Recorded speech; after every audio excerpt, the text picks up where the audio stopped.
Welcome to the Worst of the RIOT podcast. This is the Monday, November 6th edition. Today in the show, we talk about the stupidest things you've ever cried about, that you're willing to admit to anyways. We also talk about a change that's taking place in The Simpsons that nobody even seems to have noticed until now. We also talk about some college football. Caleb Williams, the USC Trojans losing to Washington. We also talk about some NFL stuff. And then why, if you aren't tipping DoorDash up front, you're going to start to. It's going to be a problem for you. Yeah. You're going to start getting some cold food, perhaps. Yeah, it's a good show today, as always. So enjoy, and we'll catch you next time. See you guys. You won't hear a show like this anywhere else. And that's probably for the best. The Worst of the Riot, RadioU. Explain this to me. Al Pacino, 83 years old, famous actor. He's just been ordered, it looks like, by a judge to pay $30,000 a month in child support. That's a lot. And you might be wondering, how many kids is that for? One. One child. One child with a woman that he is still supposedly together with. Explain this all to me. Well, that doesn't make much sense if they're dating. It doesn't make much sense. They're still together, him and his girlfriend, at least supposedly, Noor Al-Fala. They have a child together. You might remember it's kind of big news a while ago when they announced she was pregnant. And he's 83 and she's not. But she still filed for custody in September. And now in that custody battle, if it is one, it has led the judge to order Al Pacino to pay, it looks like $110,000 up front and then also $30,000 a month in monthly payments. That's an expensive child. He also has to pay $110,000 before starting the monthly payments. Yeah. As an initial deposit. As you would do on like a house. Yeah, that's right. Hey, a child. It's an investment in the future. Okay, here's the breakdown of why it's so expensive. Because $30,000, I was thinking, listen, if a child costs $30,000 a month, no wonder our parents were always so upset. But here's the actual reason, is he has to pay $13,000 a month for a night nurse. And then additionally, he has to put $15,000 into an education fund. So I guess that's good, right? Seems like a lot. Providing for the child. For education. I mean, is that just $15,000 or is that $15,000 every month? This is what I'm not understanding. It seems like it's $15,000 a month, brother. That child's going to have so much money saved up for education. We could probably afford a whole year at college by the time it's grown. So if that's the breakdown, what about for like the child's food? That's what I'm saying. That's not a part of the breakdown? I think the $15,000 in an education fund is separate. Oh, you think that's extra? I think that's extra. I think that's on top. That's the icing on the cake. Oh, it's each year. Okay, got it. He has to deposit $15,000 into an education fund. That makes more sense. Yeah. Well, now that education, even you'd think having Al Pacino as a dad, you'd get a better education than $15,000 a year. But that seems pretty. I mean, education's just free, man. You could just go to school for free. I guess you could. You could. Well, this makes sense for a lot of the. Some of it's starting to break down a little bit. It doesn't make sense because they're still together. That's the part that's weird. But yeah, like famous people, if you're really rich, tend to have to pay a lot of child support. Yeah. Like Kanye West, he pays $200,000 per month for his 4 children. What are his kids doing? That's $50K a piece. I can't even imagine.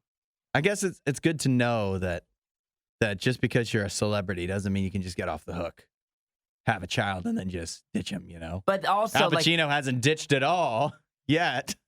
But they're like forcing you into spoiling your child. Just because your parents are famous and they're super rich doesn't mean that you should live this lavish, luxurious lifestyle. Well, Maybe they wanted to raise you like a normal child. wouldn't you hate to be the one kid in the celebrity child school that parents didn't give them $30,000 a month? I feel like that Wouldn't may you be feel better so off. derided and looked down upon? I don't know. You know what? Maybe it's good that they're getting this sorted out while they're still together. Because what's the last thing you want?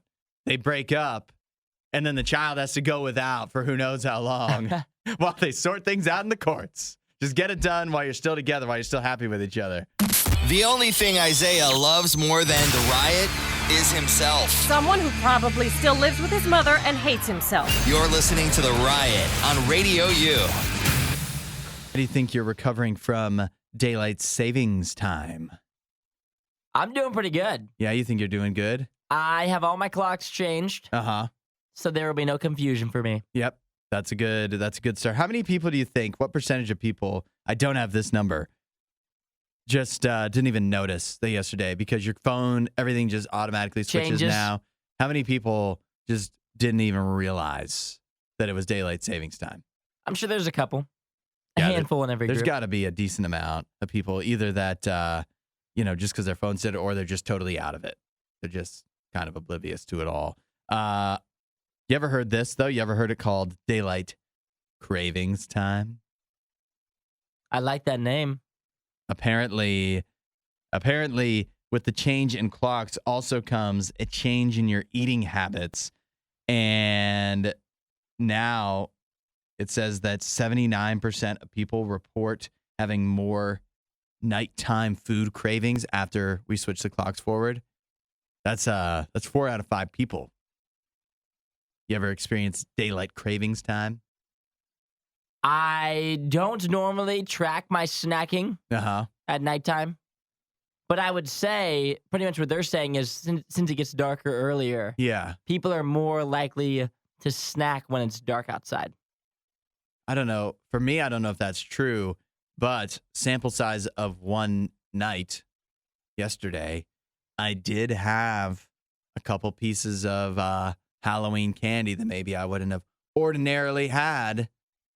But I think that's more because I have Halloween candy in the house and less because of daylight cravings time. I've had to guess. Last night was the first night in a while where I felt like it was like midnight at like 7:00 p.m. Yeah, it gets late early now, you could say. I was laying on the couch watching like NFL football, and it Yeah. was like the 4:30 Eastern time games, right? Uh-huh. And as I was watching the Cowboys-Eagles game, Yeah. I thought that was the last game of the night.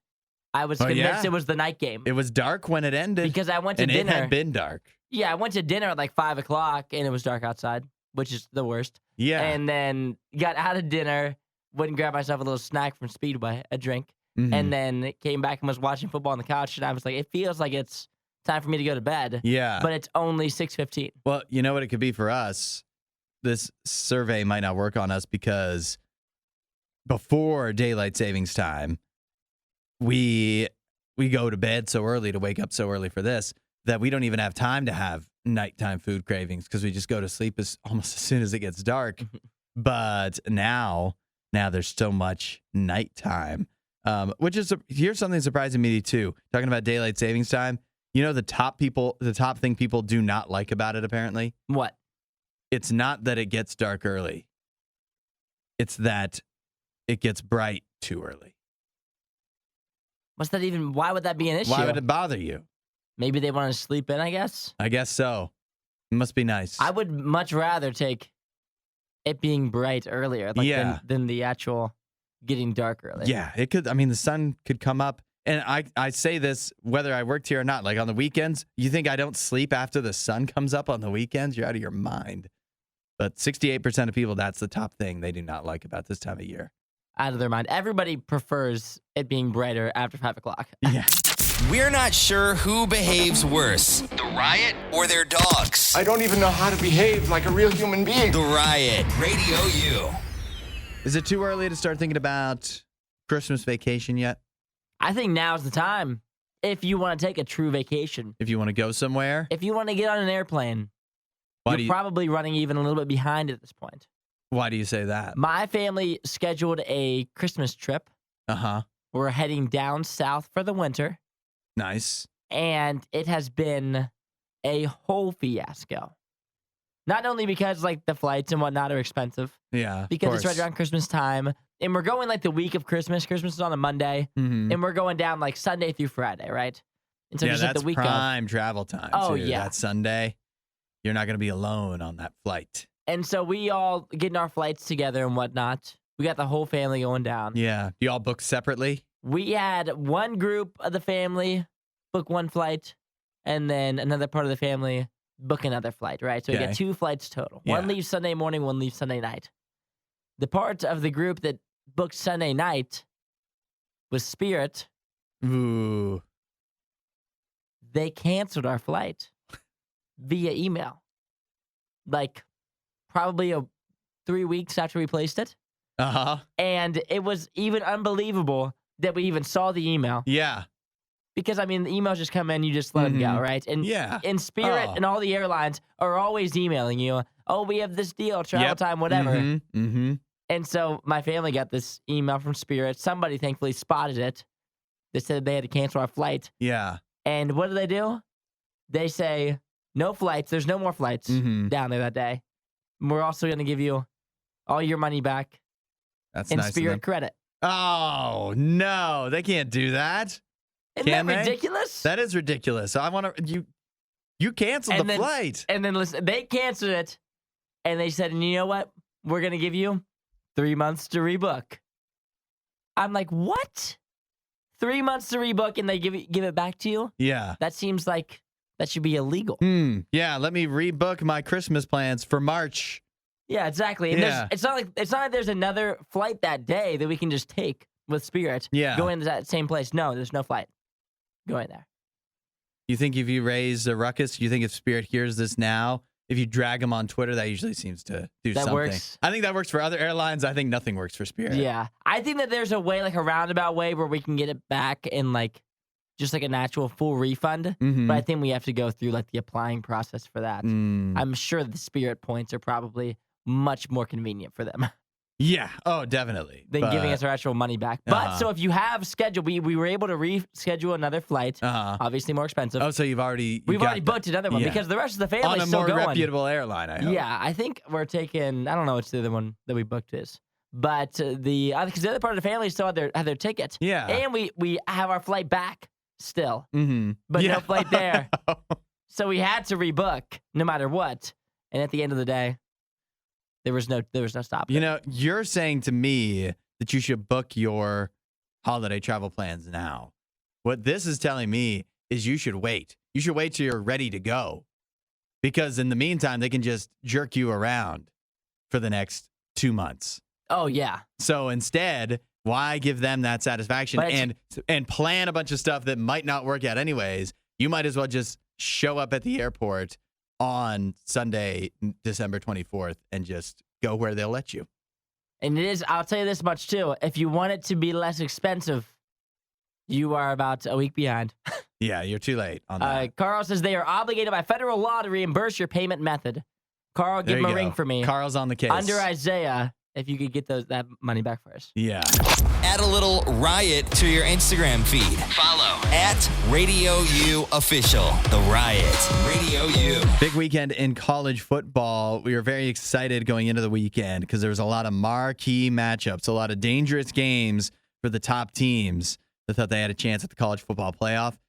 And wouldn't you know it, we go through the whole weekend and somehow the top 8 teams all escape with wins. No major upsets. So, I don't know. You feel like that was a little of a letdown? I think probably some people would want those upsets to happen. Yeah. And so No big ones. There were some tight games, though. I mean, Texas barely got out against Kansas State. Yeah, it was a close call. But obviously a close one. The Alabama-LSU game felt like it was going to be a good game for a little bit, and then Alabama kind of just pulled away. Yeah. Well, I mean, Alabama had already kind of pulled away, but LSU really hurt by their quarterback, Jaden Daniels, the Heisman contender until this weekend. He got injured partway through that game. But probably the best game as far as just like spectacle to watch was the Washington USC game, where a showdown of former Heisman winner Caleb Williams at quarterback for USC, and then Michael Penix Jr., the Heisman favorite for sure for Washington. And Washington did wind up winning. And then after the game, this was interesting. Caleb Williams was seen. He hops up into the crowd with his family, and he's literally crying. After the game, he was asked. He said he just wanted to cuddle with his dog. One, how does it make you feel seeing a quarterback cry, a top prospect? Do you think that's a positive or negative for him in his NFL career? I have no bad feelings about it. I think it's fine. It's emotional stuff. I mean, after that game, USC, you pretty much know that your hopes of any college football playoff berth, your Heisman berth for Caleb Williams, any of that, pretty much out the window. So that was kind of their last chance to make anything of this season. And so it's an emotional game. Caleb Williams feeling like he's doing everything and them just not coming out. In a game like that where you put up 42 points and it's a shootout against one of the top teams, you feel like you could make an upset happen and kind of get back into the swing of things, and lose an emotional heartbreaker like that. It's just it's a tough look. So sometimes when you see your mom after the game, it all kind of just comes at you at once. Yeah, I can see that. I guess it feels weird, your third loss of the season, crying. I know that it's kind of like they were already, I guess they were holding out hope for a Pac-12 championship game or whatever, but I mean. Yeah, that was the end of the season for them. Yeah, everything is, any goal that they would have hoped for is out at this point. But it leads me to another question, and that is, and I'm not saying this is a dumb thing to cry about, but what's the dumbest thing you ever cried about? It's a good question. Yeah. Thank you. 8772 Radio U. What's the dumbest thing you've ever cried about? Because I know, like, to me, have I ever cried over sports? I don't think so. Oh, I've cried many a times. I don't know if I've cried over sports, but if I did, I feel like it would be a stupid, it's one thing if you're playing.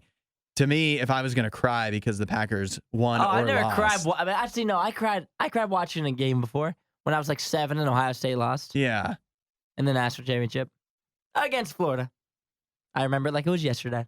8772 Radio U. I do need to think about this. What's the dumbest thing you've ever cried about? We'll see what people are saying. Disinformation, mispronunciations, bad impressions. That's Hudson. This is The Riot on Radio U.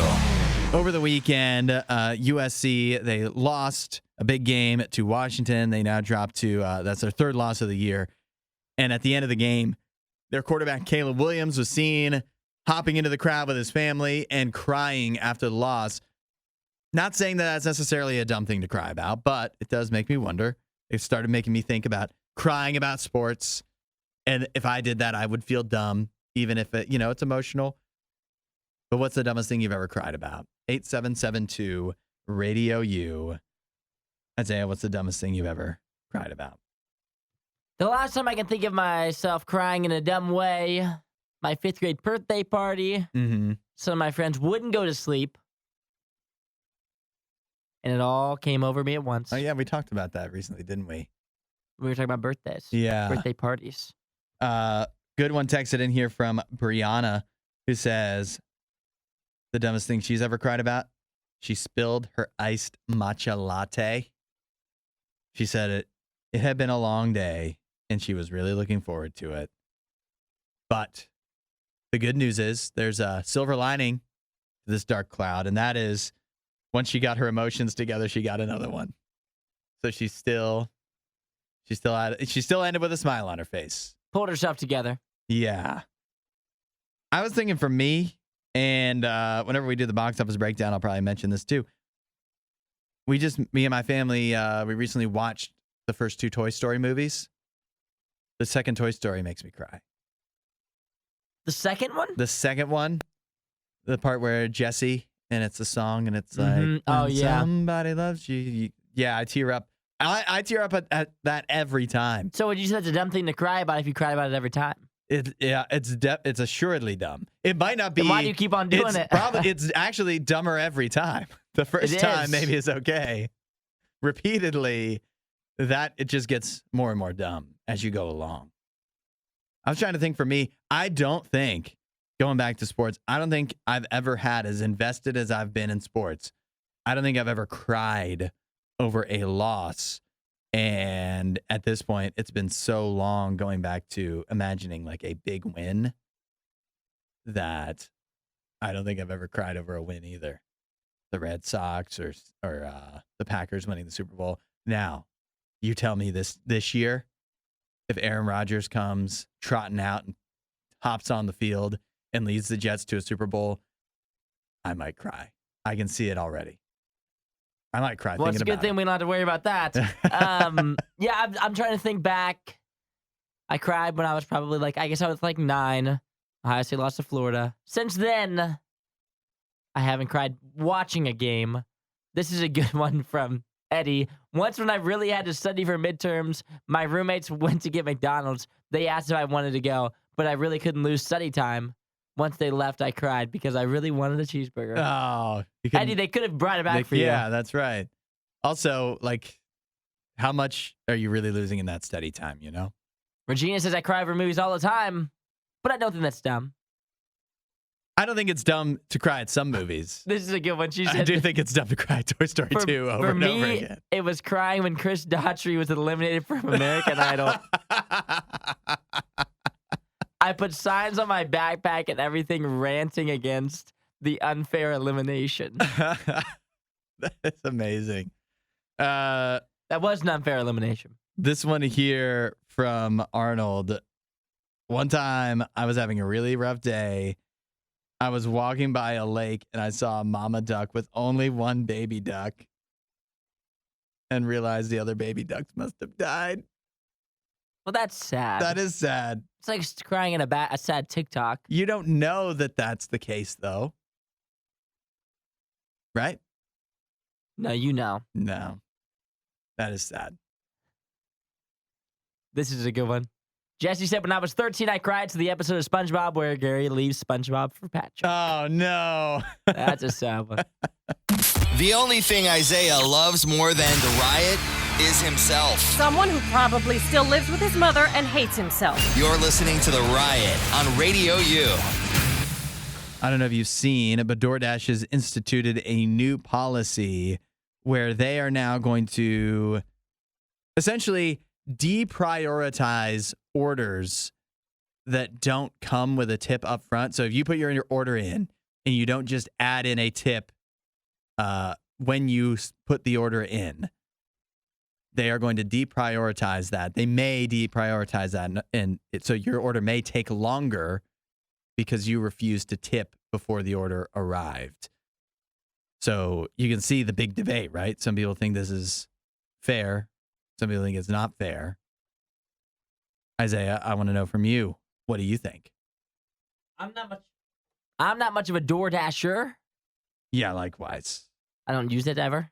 But I do know the DoorDashies say that You're talking about the drivers. The drivers, Yeah. yes.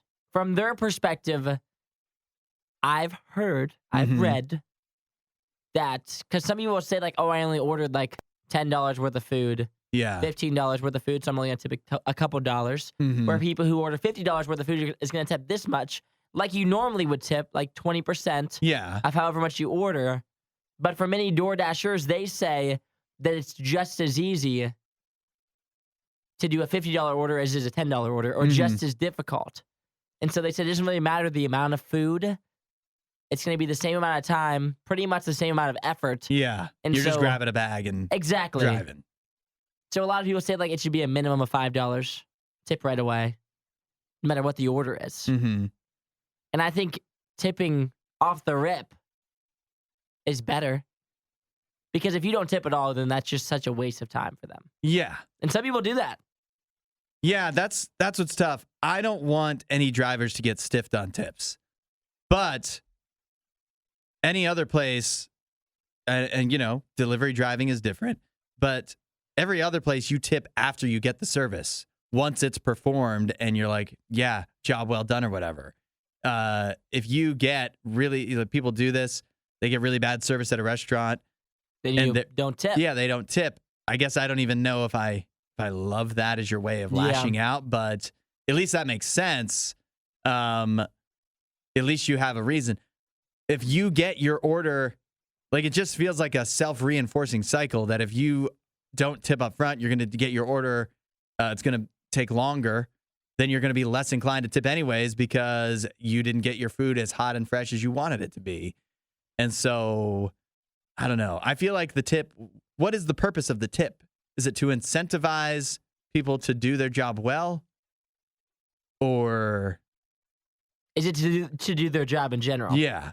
And then in that case, why don't we just pay them? Yeah, exactly. Properly? Why are we tipping? Yeah. And then where does DoorDash come into this as the middleman? Because like if your food shows up cold and you already submitted that $10 tip, being real generous, like, then how does that work? Yeah. Yeah. Then you ask for a refund? Putting the tip in up front is no guarantee that you're going to get the order. That would be the big slap in the face as a customer. Can you imagine? But I also know that oftentimes if your order doesn't come hot and fresh, that's not necessarily a delivery driver's problem. True. I've seen all kinds of DoorDash drivers getting all upset at different places because Popeyes isn't cranking out the orders like they should be. So I don't even know. Wait, bring this whole thing up. My answer is I don't know. I don't know if I like it or not. Maybe the DoorDash should just pay them instead of us doing tips. Wouldn't that make it easier? Yeah. They're charging us enough anyways. The only thing Isaiah loves more than the riot is himself. Someone who probably still lives with his mother and hates himself. You're listening to The Riot on Radio U. It's time for our Monday tradition, the box office breakdown. Coming in at number 1, yet again, second week in a row. An impressive $19 million more in North America. Five Nights at Freddy's. Nene told me he saw that. He saw it opening weekend a week ago. He said, not very scary. Really? And he is the type of guy that is very afraid of horror movies. And he said, even for him, not that scary. Although he said, what did he tell me? I think he watched it at like 3 a.m. That's a scary time. Yeah. He said, so he said that even more shows how not scary it was. He was like alone or something at 3 a.m. watching a scary movie and he still wasn't scared. Maybe he's just growing up, toughening up. I don't know. But it's made a lot of money for a movie that's not really scaring people. Number 2, Taylor Swift, the Eras Tour. 4 weeks running and still in the top little section of the box office. Another 13 million. Then Killers of the Flower Moon, another 7 million. Priscilla came in. That's the Priscilla Presley, Elvis Presley movie. That's the new one, right? That was new. Made about 5 million. And then Radical at number 5 with $2 million. The Spanish language drama. Ooh. Radical. That is radical. What did you watch this weekend? Tell me you've seen a movie recently. I watched a movie this weekend. You did? On Friday nights. Uh-huh. I watched Us. Us? Yes. Why'd you say it like that? That's how I say it. Why do you do that? Know. That's just how I speak. Us. I don't know. U.S. The Jordan Peele movie. Yes. Why didn't you say yes? Because that's not how I talk. I don't know. My roommate said the same thing to me. He was saying it the whole movie whenever I said it. And so that's back-to-back weekends that I've watched a Jordan Peele movie. Because you remember the weekend before, I watched Get Out. That's right. Which one is scarier? Good question. That's a tough one. I would say that Get Out maybe a little bit more mind-twisty than Us was. Yeah. And I would say more thriller-ish was Us. Like, it was like a constant constant scariness. You were kind of like heartbeat racing at the edge of your seat, where Get Out is kind of like one big ultimate thing at the end. Yeah. Get Out, for me, undoubtedly, and I think most people would say this, a better movie. Us is scarier, more exciting. Yeah.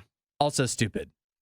Doesn't You make didn't any, like it? No, it doesn't make any sense. I liked it. I liked the plot. I mean, entertaining, but when it all comes down to it and like it's all the big reveal and everything, I'm like, well, this doesn't make sense. What did I watch this weekend? Well, I mentioned it. I watched Toy Story and Toy Story 2 both. Both very good. Is Toy Story 1 a Christmas movie? I've never thought about that. It has Christmas at the end. Does that make it a Christmas movie? There's a tree. There's gifts. No. No, it doesn't count. I don't think it's Christmas enough. There's so many Christmas movies, you can't just lob Toy Story in there. Could it be the first Christmas movie of the year that I've watched? No. Some are saying. We're not counting that one, I don't think. Toy Story 2 is better. Do you agree? Than the original Toy Story? Yes. I think so. I do like Toy Story 2 a lot. Yeah. The soundtrack on Toy Story 2, unbelievable. What songs are in that besides the one that makes me cry with Jesse? When She Loved Me is the top one, and that's all you need. That is all you need. But I was thinking the first one though. The music in the first one is real good. What's the music in the first one? It's all Randy Newman. He's "You Got a Friend in Me." He sings the song when Buzz Lightyear's trying to fly. Is like what does he sing? I will go sailing. Oh yeah, that's an okay one.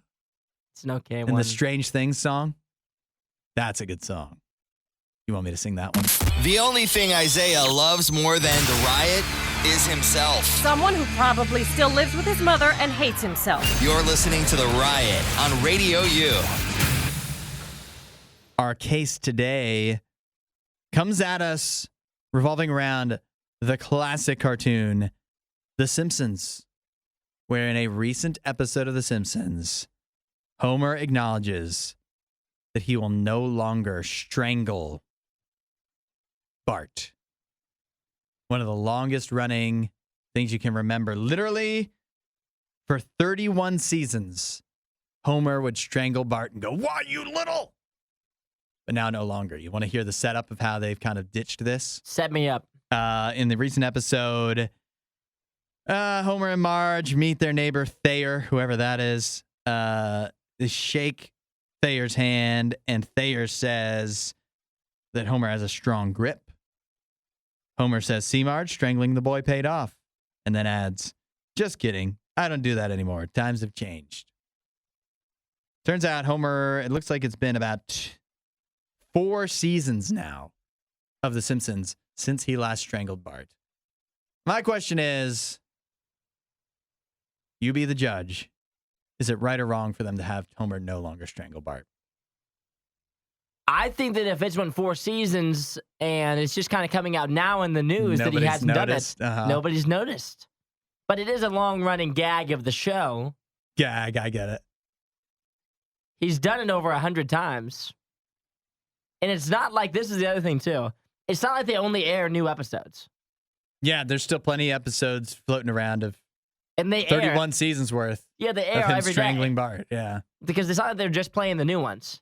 Like, it's not like he hasn't been strangled on TV in the past month, in the past week. He's been strangled yesterday on TV, probably. But also, yeah. I don't think it's a bad thing. I don't think it's a necessary part of the show. You don't think, here, let me present, if I was going to be the lawyer, probably presenting an argument for why it's good that he doesn't anymore. You don't think that over the last 31 seasons of The Simpsons, where he was strangling Bart, you don't think that was normalizing Oh, come on. abuse of children? No. It's a TV show. I'm sure I could dig up one case where somebody beat their child and it was like, well, it was The okay. Simpsons. Yeah, it was okay on The Simpsons. I don't really get it, especially because, think about this. In The Simpsons, there's literally Itchy and Scratchy. What did they cut that too? Itchy and Scratchy was supposed to be the idea of like, kids can watch these crazy cartoons and people read so much into them, like they're poisoning kids' minds when, are they? Are they not poison people's minds. Are adults not, which The Simpsons really meant for an adult audience, they're not mature enough to understand you're not supposed to choke your child when you get upset with them? Yeah, it's not like this is a children's show, really. Yeah. This is a show made for adults. Wouldn't you say? Yeah. And if Homer's only going to do things that are, socially acceptable? We might as well take him away as a character. Yeah. That's his whole thing. Ditch It's being the show. inappropriate. I guess I have ditched the show. I haven't watched in... You don't watch The Simpsons anymore? Not the new episodes. I didn't even I don't know if it I've was... seen the new episodes. I just watch whatever's on TV. I think the last Simpsons episode I watched, I don't know what season this was in, and this was a mistake. The last one I watched that would be like the most recent was when Krusty's dad dies, because they promoted it as, big death in The Simpsons. And his Krusty's dad dies, which really feels like they pulled the rug out from under you. Yes. And that was several seasons ago. So, I don't know. You be the judge. Should Homer stop strangling Bart in the show? The only thing Isaiah loves more than the riot is himself. Someone who probably still lives with his mother and hates himself. You're listening to The Riot on Radio U. Your top takeaway from the NFL over the weekend. Impressive slate of games in the NFL, a handful of blowouts, but also some real classic games as well. Isaiah, what was your top takeaway? That's a good question. There were a lot of good games over the course of the weekend. Nene, this morning waking up as a Cowboys fan. Oh, yeah. They had it. He's got to be down in the dumps. They were right there. They dropped to 5-3. The Eagles move on to 8-1. But they had a real chance at the 5-yard line to win that game against the Eagles with a comeback victory. And then all of a sudden, they just got backed up to the 30, and it all fell apart in about the last 15 seconds for the Cowboys. To add insult to injury, prior to that, when the Cowboys did score a touchdown to make it 28-23, they could have made it 28-25. All they would have needed is a field goal to tie the game, send it to overtime. But Dak Prescott stepped out of bounds when he was running to the end zone. So it was all on him there. I think that is egregious. I don't think there's many quarterbacks, I don't think there's many quarterbacks that would be considered good that would do that in that situation. So that's tough for the Cowboys. As a fan, you're not a fan of the Cowboys, but if this were to happen to you, would you feel encouraged that you were so close? You had I heard about that this rival morning. on the ropes and you really should have beat him? Or would you feel just even more down bad because you should have beat him?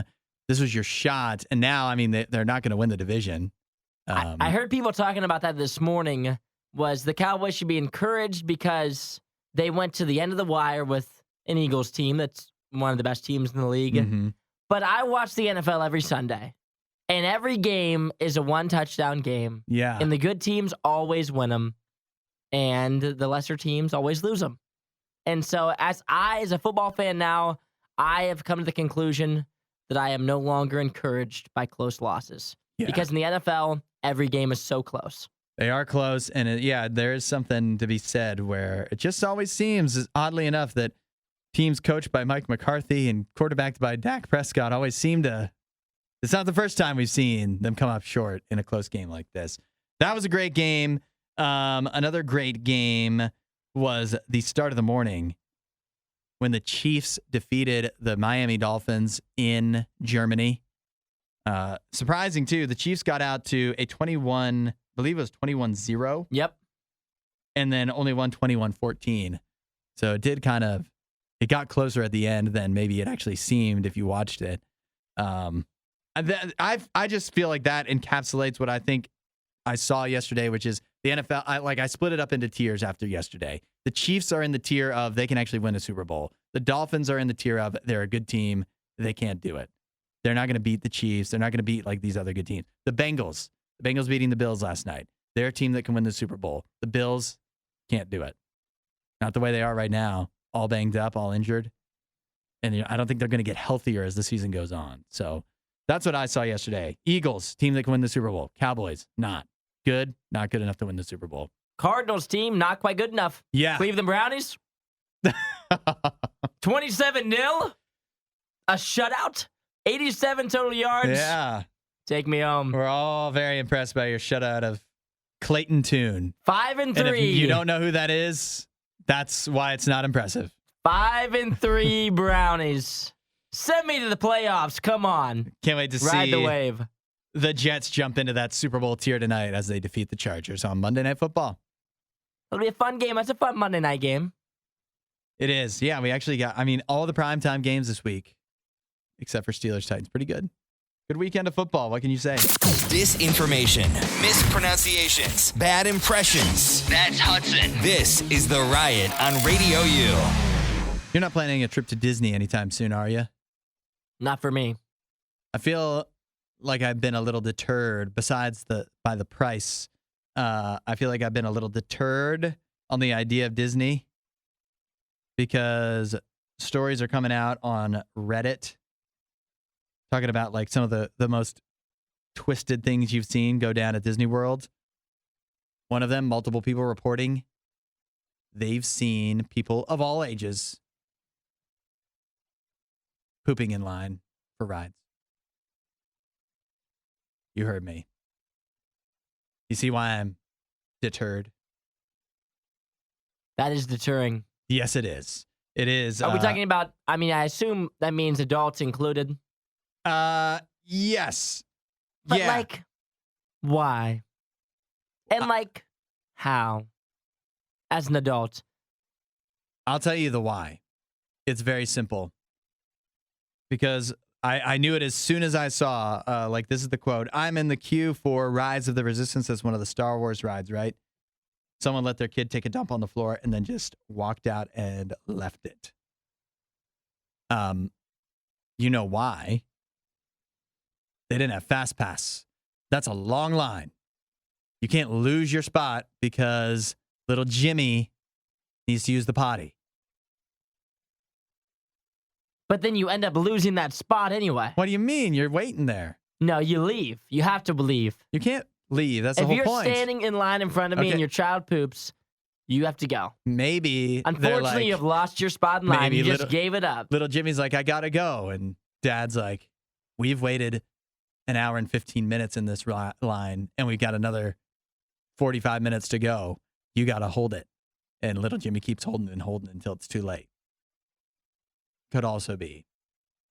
And then where do you head? The most reasonable explanation. To the exit. That ruins the day, right? There's no rebounding from that. You're done. It depends if you get caught. What?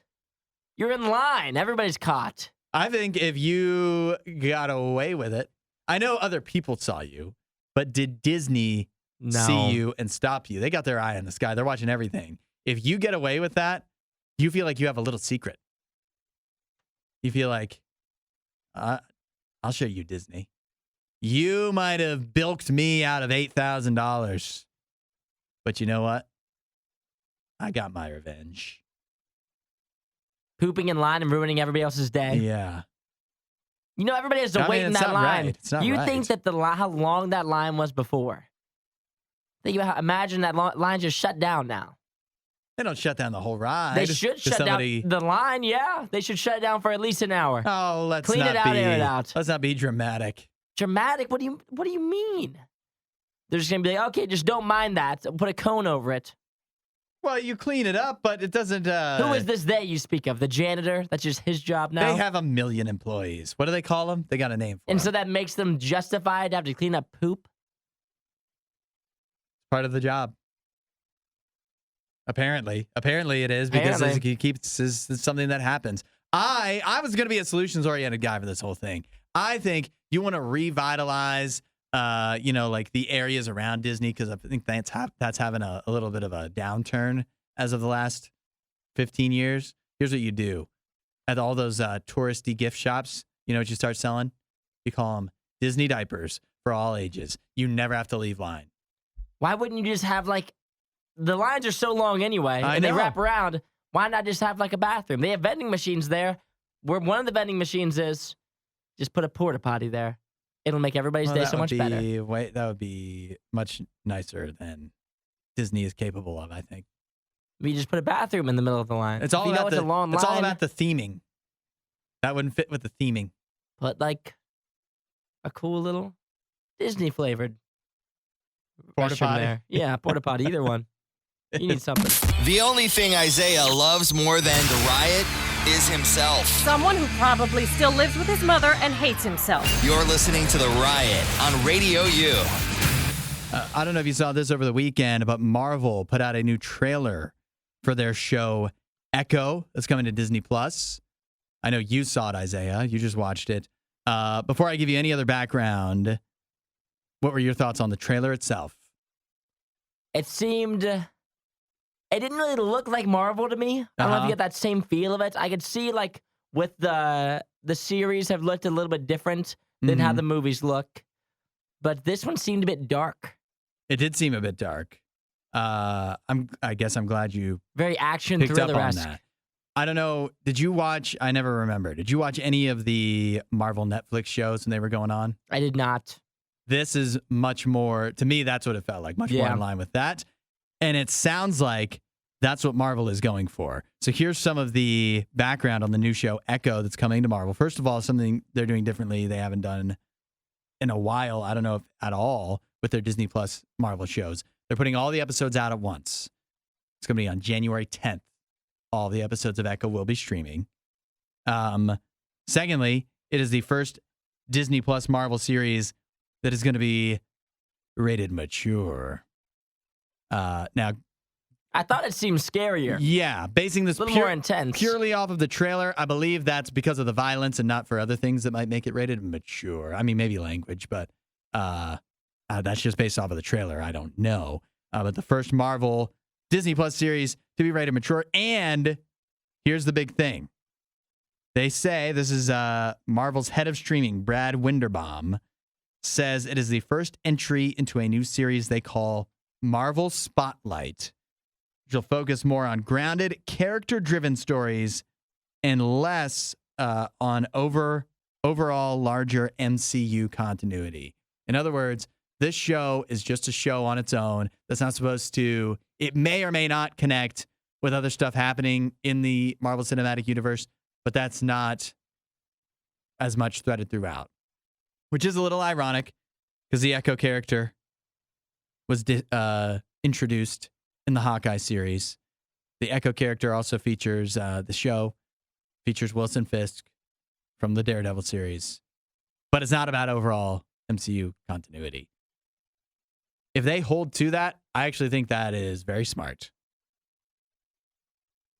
Gives people who aren't so much into Marvel a way to enjoy a Marvel series without having to have seen the other 30 movies. Yeah, you don't have to do as much homework to be into it. And it frees up the story a little bit, right? Because you think about it, and if the MCU were real, there'd still have to be crime fighting and heroes and villains and whatever that had nothing to do with Kang the Conqueror or whatever. You know? Like it just makes sense.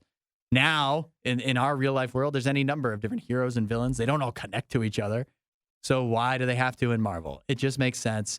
It frees up your story to do whatever your story wants to do and actually be good and not have to serve some other grander purpose. I like it. The trailer looks pretty cool. It looks like the Daredevils and the Punishers that were on Netflix that were very good by and large. So it's kind of opened my mind to this show that I otherwise was not really expecting to care about. Yeah, I think it's something that anybody can enjoy, whether you're a Marvel fan or not, obviously. And if it's good, then a bunch of people that don't even watch Marvel could enjoy it. Yeah. This isn't how the whole franchise, like they're still going to have the continuity timeline. This is more for Disney Plus series, I think. Which makes sense for the series, less I for think. Ant-Man movies. Yeah, it makes sense for the series, I think. Yeah, this is smart. I have an open mind to it now. I'm glad they're taking this turn. 8772 Radio U, if you've seen it, what did you think of the Echo trailer and the overall Marvel Spotlight idea? The only thing Isaiah loves more than the riot is himself. Someone who probably still lives with his mother and hates himself. You're listening to The Riot on Radio U. A new study done by the University of Illinois, they found that about 60% of American cats are overweight. Now that's compelling content, baby. Yeah. This is what the people need to know. If you have a cat at home, but I also think, how does a cat exercise? How do you exercise a cat? You can't make it exercise, can you? Some people walk their cats. Ooh. I know people that walk their cats. Apparently, you don't see that very often, and maybe you should, because otherwise you're doing a disservice to your cat, letting it lounge around and get out of shape. And it's bad. They say that the growing issue of being of overweight cats leads to various health complications such as diabetes and chronic inflammation. Not good. So how do you combat this? Maybe you get like a laser pointer. Oh. Or one of those like feathers on a string. A lot of people have those for their cat. That's like that's a start, right? Maybe you feed them appropriate portions. Yeah, I don't know. I always thought that was the difference between dogs and cats. If you fill up Jim's bowl, Jim the dog, Yes. he will eat all of it right away. He will eat all the food. And then if you refill it, he will eat all of it again. And Yes, he he'll will. just keep doing that until he's actually sick. Cats, at least all the cats I've had, and I just think this is typical. I mean, you may not be, I don't know how to judge the health of a cat's food that you're giving it, but it only eats what it wants, right? And Most cats. this is a question. I'm proposing a question here. Okay. Do people feed cats human scraps? They must, right? Some people probably do. We Do never cats want did. those, We you never know? did, which is funny because now with my dog, I will give it, we cook eggs or whatever. Yeah. She can have some egg whites or something. But for cats growing up, I don't remember our cats ever really getting scraps. Yeah, they don't like beg, do they? They definitely don't. They like just steal. They just take. All of this we can say, like, the majority of cats don't, but I know somebody out there is like, yeah, I give my cat bacon all the time. He begs every morning. Yeah, it just sits there. When I'm eating cereal, he's waiting. He wants my cereal.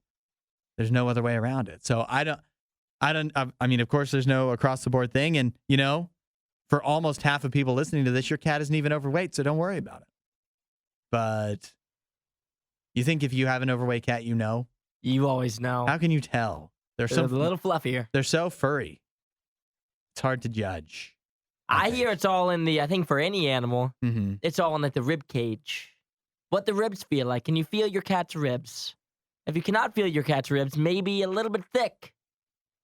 If you can barely feel them, maybe they're good. If you feel it too much, maybe a little skinny.